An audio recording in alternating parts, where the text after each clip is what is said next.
जय श्री राम दोस्तों। हर हर महादेव। तो दोस्तों, प्रस्तुत है सुंदरकांड की श्रृंखला की तीसरी प्रस्तुति। पिछले अंकों में आपने देखा कि सागर लंघन के उद्योग में कैसे पूरी वानर वाहिनी संत्रस्त हो जाती है। ऐसे में जामवंत जी हनुमान जी को उत्साहित करते हैं और उनके बल का स्मरण करवाते हैं।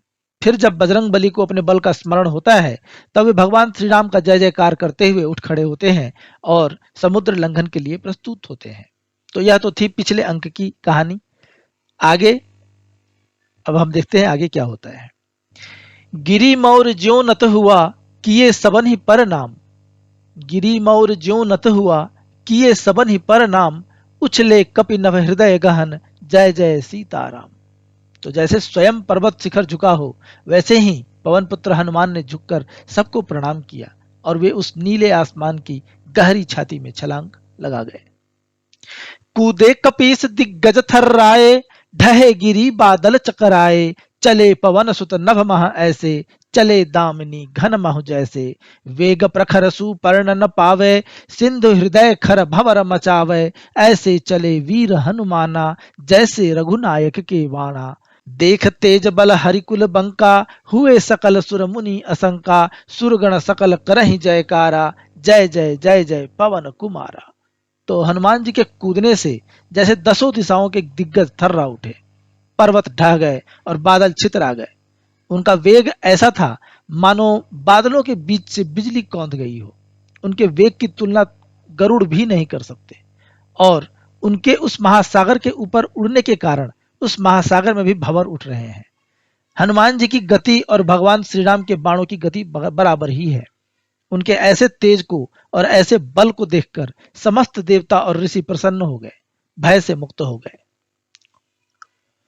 उठी उदधि पर्वत हिम जाता, हो कृतज्ञ सम्मुख निज त्राता।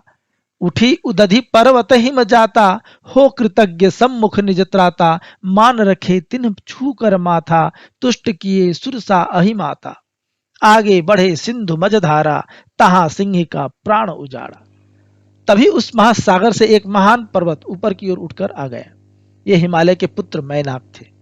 पर्वतों में यही एक ऐसे हैं जिनके पंख हैं। पंख बाकी पर्वतों के भी थे, परंतु पूर्व काल में इंद्रदेव जी के पास शिकायतें पहुंची कि कैसे पर्वतों के आवागमन से अन्य जीवों को परेशानी हो रही है।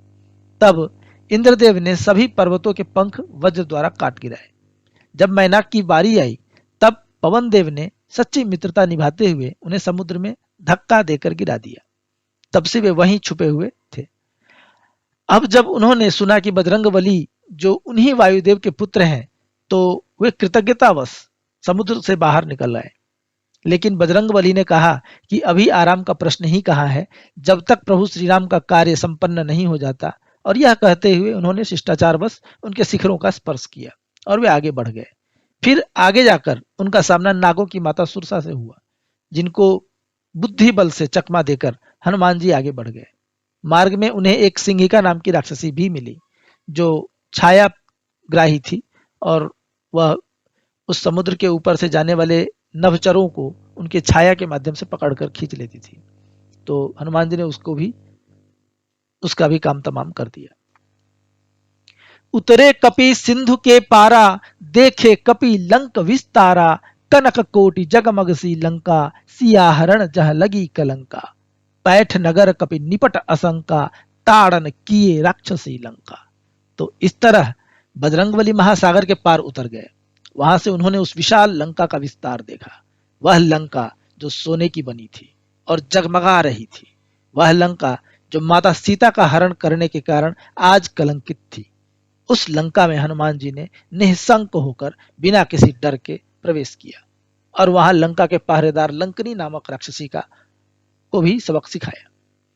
धरे कपि तन मसक समाना, जह तह किए सिया संधाना। देख दशानन पालित लंका, देखे दुर्ग महाभट बंका। देखे कपि खल दल व्यापारा, देखे कपि अघबल परिवारा।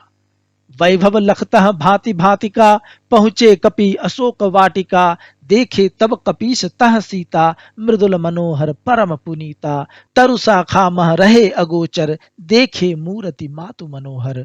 विपुल तेज तप तन साकारा, जग जननी त्रिभुवन आधारा। और फिर हनुमान जी ने मक्खी जैसा छोटा सा रूप बना लिया और उस लंका नगरी में जहां तहां भगवती सीता का संधान करने लगे।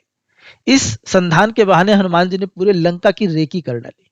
उन्होंने सामरिक महत्व के स्थानों का पता लगाया, लंकापुरी के बलाबल का अच्छी तरह से अनुमान लगाया, उसके दुर्ग और किलों की का मुआयना किया और इसी तरह लंकापुरी की संपन्नता देखते देखते हनुमान जी अशोक वाटिका में पहुंचे, जहां उन्होंने मनोहर छवि की स्वामिनी और परम पवित्रतम जगत जननी मां जानकी का दर्शन किया। उन्हें देखकर ऐसा लगता था जैसे साक्षात तपस्या ही मानव शरीर धारण कर इस पृथ्वी पर उतर आया हो। हनुमान जी वहां एक पेड़ की शाखा में छिप कर बैठ गए और वहां की वस्तुस्थिति का अवलोकन करने लगे। राक्षसी रक्षक मध्य में जटा वेणी धरि मौर, राक्षसी रक्षक मध्य में जटा वेणी धरि मौर, तारा रचित आकाश में बसे चंद्र ज्यों गौर। तो वहां पर राक्षसियों के बीच में बैठी भगवती सीता उसी तरह शोभा पा रही थी जैसे तारों के बीच रात्रि के आसमान में चंद्रमा सुशोभित होती है।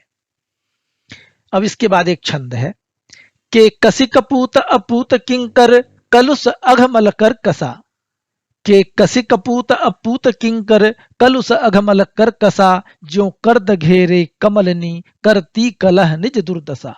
तो केकसी रावण की माता का नाम था। तो इस पद्य का व्याख्या यूं है कि केकसी के कपूत पुत्र रावण के पापी और दूषित किंकर, दुष्ट किंकर अर्थात सेवक भगवती सीता को घेर कर खड़े थे। जैसे कमल के चारों तरफ कीचड़ होता है परंतु उससे कमलिनी प्रभावित नहीं होती है और वह कीचड़ खुद ही खुद अपनी दुर्दशा करवाती रहती है। ठीक उसी तरह राक्षसियों से घिरी हुई भगवती सीता भी वैसे ही उनसे निर्लिप्त थी। निर्लिप्ततः जगदम्बधर अवलंब रघुवर नाम की, निर्लिप्ततः जगदम्बधर अवलंब रघुवर नाम की, निह अलंकार प्रकार माया कलित करुणा धाम की। तो वहां पर भगवती अपने चारों तरफ के दृश्य से निर्लिप्त होकर भगवान श्री राम के नाम का ही बारंबार जाप कर रही थी। और ऐसा हो भी क्यों ना, वे ही तो भगवान श्री राम की माया है। तो भले ही उनके ऊपर कोई अलंकार ना हो फिर भी उनके जैसा दृश्यमान भला कौन होगा। जिन्हें हेतु गृद्धति वृद्ध टकराए अभय हो काल से, जिन्हें हेतु गृद्धति वृद्ध टकराए अभय हो काल से, जिन हेतु मंद कबंध मुक्ति पाए भव जंजाल से। तो हनुमान जी सोचते हैं कि यही वह सीता है जिनके हेतु वृद्ध गृद्धराज जटायु ने निडर होकर अपने काल रावण से युद्ध ठान लिया था। ये वो ही भगवती सीता है जिनके हेतु कबंध जैसे महाबलशाली राक्षसों का दमन हुआ। बाली हुए बलहीन सह सुग्रीव साखी ज्वाल से, बाली हुए बलहीन सह सुग्रीव साखी ज्वाल से, जिन हेतु भेदे हृदय रघुवर ताल के पाताल के। तो इन्हीं सीता के कारण वाली जैसा महाबली काल के गाल में चला गया और इन्हीं के कारण भगवान श्री राम ने एक ही बाण में 7 साल के वृक्षों के साथ पाताल को भी भेद दिया था। जिन्हें हेतु पार अपार सागर किए दुस्तर खर भरा, जिन्हें हेतु बैतरनी तरेंगे तिमिर निश्चर सर भरा। तो इन्हीं भगवती जानकी के हेतु ही मैंने वह विशाल महासागर का लंघन किया और अब इन्हीं जगदम्बा के कारण से सारे पापी राक्षस भगवान श्री राम के बाणों के द्वारा बनाए गए वैतरणी को पार करेंगे अर्थात मरेंगे। जिन्ह विरह असह व्यतीत रघुवर फिरे वन बन बावरे, जिन्ह दृश्य अक्ष समक्ष सुफल हुए सकल ही दावरे। ये वही जानकी हैं जिनके विरह में भगवान श्री राम व्यथित हैं और वन वन की खाक छान रहे हैं। आज वही भगवती जगदम्बा मेरी आंखों के समक्ष है। मेरा जन्म सफल हुआ और मैं कृतकृत्य हो गया। एहि विधि करत विचार कपि, तरु पल्लव धरि ओट, रहे निहारत निशा निबिड़ जगदम्बा की ज्योत।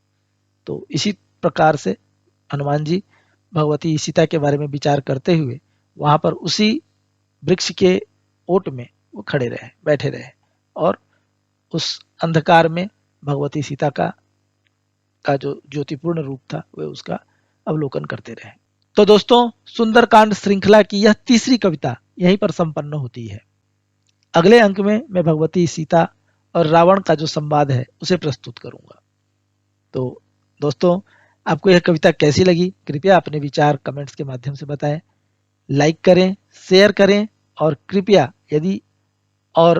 यदि आपने अभी तक मेरे चैनल को सब्सक्राइब नहीं किया है तो आपसे करबद्ध प्रार्थना करूंगा कि कृपया मेरे चैनल को सब्सक्राइब कर लीजिए। आपसे फिर मुलाकात होगी, तब तक के लिए जय श्री राम, हर हर महादेव, जय बजरंग बली।